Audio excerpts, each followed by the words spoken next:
Patuloy ang labanan para sa titulo ng pinakamalaking dinosaur na naglakad sa mundo. Habang lumilipas ang panahon, nadidiskubre natin ang higit pang ebidensya ng mga higanteng ito mula sa panahon bago ang kasaysayan. At hindi lamang ito tungkol sa mga kumakain ng halaman, kundi pati na rin sa mga mababangis na kumakain ng karne. Gaano nga ba kalaki ang pinakamalakas na sauropod? At posible kayang sila'y naging biktima ng mga malalaking predator noong kanilang panahon? At kaya kayang talunin ng makapangyarihang Gigantosaurus o ng napakalaki at nakakatakot na Spinosaurus ang isang Tyrannosaurus Rex sa labanan? At posible kayang ang T-Rex ay 70% na mas malaki kaysa sa ating inaakala? Kung mahilig ka sa mga dinosaur, maganda na upang malaman ang mga sagot sa mga ito. Pero bago tayo magsimula, ay hihingi lang sana ako ng like at subscribe. Malaking tulong po ito para sa mga kagaya kong content creators na nagsisimula pa lamang. Maraming salamat po.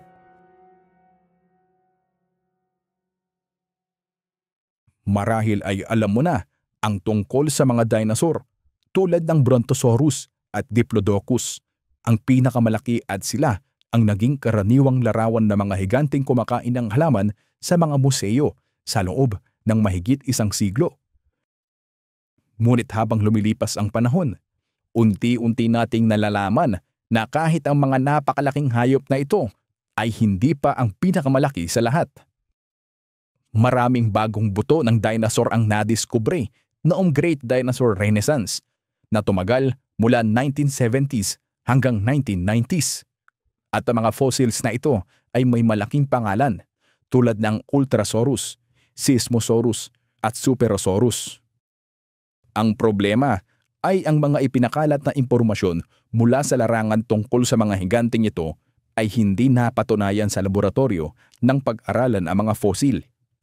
Nakakalungkot sapagkat maraming mga buto ng dinosaur na nadiskubre noon pero ang mga ito ay nawala, nasira noong ikalawang digmaang pandaigdig o kaya'y nadurog at wala ng ibang natuklasang katulad na mga ito mula noon.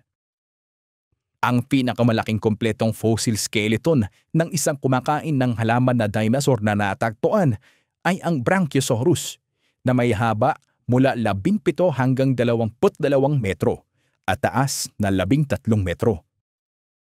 Ang napakalaking dinosaur na ito ay maaaring tumitimbang ng hanggang 70 tonelada. Mas mahaba ang kanyang mga pangharap na paa kaysa sa mga hulihan na malamang ay nakatulong sa Brachiosaurus na maabot ang mga mas matataas na halaman o puno nang hindi inuunat ang mahabang leeg ito. Ayon sa ilang paleontologist, maaaring paminsan-minsan itong tumatayo sa huliang paa upang maabot ang pagkain. Ang napakalaking Brachiosaurus ay isang dambuhala sa sukat nito kaya kakaunti lamang ang mga predators nito at tinatayang nabuhay sila ng mga 100 taon. Isa sa pinakamalaking herbivore na mayroon tayong ebidensya ay nabuhay noong 100 milyong taon na ang nakakalipas sa panahon ng Early Cretaceous kasama ng iba pang higanteng sauropod. Ang napakalaking hayop na ito ay tinatawag na Patagotitan majorum o mas kilala bilang Titanosaur. Maraming fossil ng dinosaur na ito ang natagpuan, kabilang ang isang hita na may habang 2.5 meter. Sa ilang piraso ng kanyang mga buto, ang kanyang skeletal structure ay ganap na nabuo at inilabas sa American Museum of Natural History. Ang structure ng Titanosaur ay napakalaki kung kaya't ang ulo at leeg nito ay nakausli sa pasilyo ng museo. Tinatayang ang Titanosaur ay tumitimbang ng mga 69 metrikong tonelada, higit pa sa 10 adult African elephants. Ang mga nilalang na ito ay napakalaki kapag nasa 8 gulang na, kaya't napakahirap para sa mga predators na patumbahin sila. Malaki ito, ngunit may isa pang kumakain ng halaman na mas malaki kaysa sa Titanosaur. Ito ay ang Argentinosaurus. Kilala na ito sa siyensya mula 1993, ngunit ang mga fossil ng higanteng ito ay unang natagpuan noong year 1987. Isang magsasaka ang nakakita ng napakalaking fossil na kasing laki ng isang 35 years old na tao. Ngunit hindi alam ng magsasaka na ito ay isang sinaunang fossil at akala niya ito ay isang malaking piraso ng petrified wood. Ngunit ito pala ay isang malaking vertebra na kabilang sa isang bagong natuklasang sauropod. Tulad ng maraming tuklas sa buto ng dinosaur, walang kumpletong bone structure ng Argentinosaurus ang natagpuan. Ngunit ang natagpuan ng mga arkeologo ay nagbigay sa atin ng malinaw na larawan kung gaano kalaki ang hayop na ito. Kumaabot sa haba na 37 hanggang 40 metro at maaaring tumitimbang sa pagitan ng 70 at 100 metrikong tonelada. Ngunit hindi lamang mga herbivore dinosaur na naglalakad sa apat na paa ang mayroon. Mayroon ding mga napakalaking bipedal na kumakain ng halaman na mas malaki pa sa Tyrannosaurus rex at maging sa Spinosaurus na ating tatalakayin sa ilang sandali. Sa loob ng maraming dekada, ang tanging fossil na mayroon ng mga paleontologists ng isang hayop na tinatawag na Deinocheirus, isang omnivorous giant theropod. Ito ay isang pares ng 8 talampakang haba ng mga braso na may 8 pulgadang kuko. Ang pinakamalaki at pinakamahabang braso ng anumang bipedal dinosaur. Natuklasan ito sa Gobi Desert noong year 1965 at pinangalanan ito ng mga siyentipiko na Deinocheirus mirificus, salitang Griego na ang ibig sabihin ay terrible hands. Sinasabi ng mga fossil na ang dinosaur na ito ay umaabot sa haba ng 10 metro at may taas na hindi bababa sa 4.5 meter.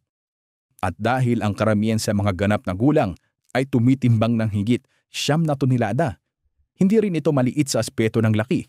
Marahil ay nagtataka ka kung para saan ginagamit ang mahabang braso at kuko. Ayon sa mga paleontologist, malamang ginagamit ng Deinocheirus ang mahabang braso at kuko nito para maghukay ng halaman o manghuli ng isda. Gayunpaman, malamang din na hinuhuli nito ang anumang maliliit na hayop na sadyang hindi sineswerte sa nakakasalubong nito. May isa pang bipedal herbivore na mas malaki pa, ang Sciantonosaurus. Noong late Cretaceous period, mga 100 milyon taon na ang nakalilipas, may isang napakalaking hadrosaurid dinosaur na naglakad sa lugar na ngayon ay tinatawag na Shandong Peninsula. Ang siyentipikong pangalan nito ay Sciantonosaurus giganteus o Shandong lizard dahil ito ay isa sa pinakamalaking ornithischian dinosaur na natagpuan hanggang ngayon. Ang isang ganap na gulang na Sciantonosaurus ay maaaring umaabot sa haba na 16.5 meter at ang ilan sa pinakamalaki ay maaaring tumimbang ng mga 16 na tonelada. Ang bungo pa lamang nito ay may habang 1.5 meter at tulad ng lahat ng hadrosaur, mayroon itong malaking tuka. Ngunit ang panga nito ay puno ng mga 1,500 maliliit na ngipin para sa pangmuya.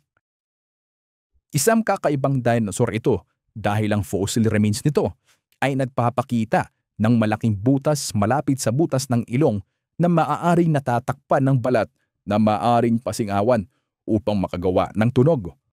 Kung ganap na gulang na ito, maaaring napaka-intimidating ito para atakihin ng mga predator. Ngunit ang lahat ng mga dinosaur na ito ay may isang bagay na magkatulad. Lahat sila ay nasa listahan ng ilang mabangis na kumakain ng karne. Ang huling 2 dinosaur na ating tinalakay ay malamang na hinahanap ng Tarbosaurus. Ang dinosaur na ito ay natuklasan din sa Gobi Desert at maaaring umabot sa haba ng 10 hanggang 12 metro at bilang isang ganap na gulang, tumitimbang ito ng 4.5 metrikong tonelada. Tulad ng lahat ng predator noong panahong iyon, ang dinosaur na ito ay humuhuli at kumakain ng anumang maaaring nitong patumbahin. Mayroon itong makapal at mahabang mga binti na nagpapagalaw sa kanyang ng napakabilis at may katatagan. Ang kawili-wili sa nakakatakot na mandaragit na ito ay ang kanyang natatanging locking mechanism sa 1.2 meter na haba ng panga na may 58 hanggang 64 na laki, matatalim at kutsilong hugis na mga ngipin na may habang 8.3 cm. Ibig sabihin, kapag inatake nito ang biktima, ang mga panga nito ay maggalak sa kalaban na walang paraan upang makatakas. Ang dinosaur na ito, ang hari ng mga dinosaur sa sinaunang Asya. Ngunit sa Hilagang Amerika, isang mas nakakatakot na hari ng mga dinosaur ang natagpuan. Ang Tyrannosaurus Rex ay marahil ang paboritong dinosaur ng lahat, kahit na ito ay isang nakakatakot na halimaw para sa sinumang tao. Ang T-Rex ay tiyak na isa sa pinakamalaking carnivorous dinosaur na may habang umaabot sa 12.3 meter at maaaring tumimbang ng hanggang 8.8 metrikong tonelada. At para sa kanyang laki, mabilis ito. Ayon sa ilang siyentipiko, ang Tyrant Lizard King ay maaaring tumakbo ng hanggang 20 hanggang 32 kilometro bawat oras. At kung ang isang bagay ay hindi sapat ang bilis upang makatakas sa Tyrannosaurus Rex, kailangan nitong harapin ang 1.2 meter haba ng panga na puno ng 50 hanggang 60 ngipin kasing laki ng saging na kayang maglabas ng 12,814 pounds ng puwersa. Kamakailan, nagsagawa ang mga siyentipiko ng pag-aaral na nagsasabing ang dinosaur na ito ay maaaring 70% na mas malaki kaysa sa ipinapahiwatig na mga fossil. Ibig sabihin, ang pinakamalaking T-Rex ay maaaring tumitimbang ng nakakagulat na 15 metrikong tonelada, mas mabigat kaysa sa karaniwang bus. Halos tiyak na ang T-Rex ay isang apex predator at maaaring patumbahin ang kahit anumang gamit ng napakalakas na kagat at mga 30 sentimetrong haba ng ngipin nito. Bagamat ang T-Rex ay tunay na malaki at kahanga-hanga, hindi siya ang pinakamalaking kumakain ng karne. At kahit na ang mga balangkas na kasunod ng malaking carnivorous dinosaur ay hindi kompleto, may ideya tayo kung gaano ito kalaki. Ang Gigantosaurus ay nakalang may taas na 6 meter hanggang 13.7 meter. Gayunpaman, pinagtatalunan ng mga paleontologists na ang bungo ng Gigantosaurus ay kapareho ng laki ng Tyrannosaurus Rex at maaaring mas mababa ang lakas ng kagat. Ngunit mas mabilis ang pagbukas at pagsara ng kanilang mga panga at pinapatay nila ang kanilang biktima sa pamamagitan ng mabilis at malalakas na kagat. Samantalang ang kagat ng T-Rex ay napakalakas na kayang durugin ang mga buto ng biktima. Ngunit ang Gigantosaurus ay may isang malaking kalamangan sa T-Rex. Maaari itong tumakbo ng hanggang 50 kilometro bawat oras. Salamat sa mas malaki at mas malalakas na mga kalamnan ng binti. Kahit na mas malaki ang dinosaur na ito kaysa sa T-Rex, kung maglalaban ng dalawa, mas mabuti para sa Gigantosaurus na tumakbo. Ngunit may isa pang dinosaur na mas nakakatakot kaysa sa mga ito. Ang malaalamat na Spinosaurus ay unang natuklasan noong 1912 ng German paleontologist na si Ernst Strommer sa Egypt. Nakakalungkot, ang orihinal na mga fossil ay nawasak noong ikalawang digmaang pandaigdig.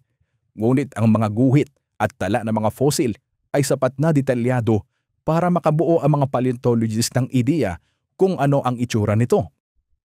Ang Spinosaurus ay may mga panga tulad ng buwaya, may mga conical na ngipin at malalaking kuko para hulihin ang mga madudulas na biktima tulad ng 25 talampakang haba ng sawfish o giant lungfish.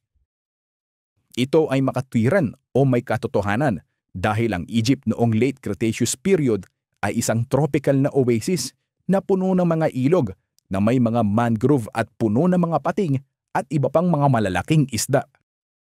Mula noon, ang mga paleontologists sa Moroccan Sahara ay nakakita ng halos kompletong buntot ng Spinosaurus.